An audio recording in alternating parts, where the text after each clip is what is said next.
ఏంటి తిరిగి కొట్టిండు? కోడి పిల్ల కాలు గోందేయ్యా అవపడతలేదు. ఎట్లా ఎందుకు తిరిగి కొట్టిండు? కొట్టిండు వాళ్ళ మా ఇల్లు ఇగో ఇట్లా పెయింటింగ్ వాటి పడీలు వాడుకున్నాం. మా ఇల్లు బయట కట్టేస్తారు.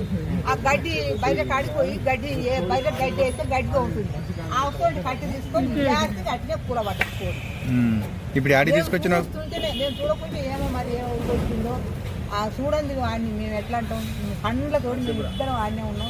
మిగల వాళ్ళం మేము చూస్తుంటేనే. ఇప్పుడు ఆ కోడిని ఆడి తీసుకొచ్చినావు. ఇప్పుడు ఈడికే పోలీస్ స్టేషన్. ఇప్పుడు ఏం చేయాలి? కోడి మీద ఏం చేస్తారంటే ఏం చేస్తారు? నవ్వు వస్తుంది కదా ఈ సార్లకు. మా పరిస్థితి ఏమో ఇట్లుంది, వాళ్ళకు నవ్వు వస్తుంది. ఎందుకు కొట్టింది కోడిని? ఏమిటి కొట్టింది కోడిని?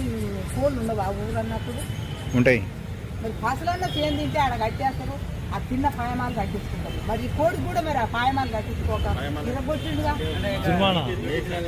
అంటే దానికి దండగా కట్టి ఏమంటావా, కేసు పెట్టమంటావా? దండగా నాకు దండు వద్దే వద్దు. దానికి ఒక శిక్ష. ఎందుకు కొట్టిండు, ఏమిటి కొట్టిండు, మళ్ళీ ఈ తాప పాలు పెరుగుకోకుండా మా జోలికి రాకుండా కేసే పెట్టాలి. దానికి ఎందుకు నాకు దండగా దలగవాడ అని దండగా నాశనం అయిపోయింది అని దండగా ముందు నష్టం కానీ మాకు ఆ దండగా. సరే పొద్దున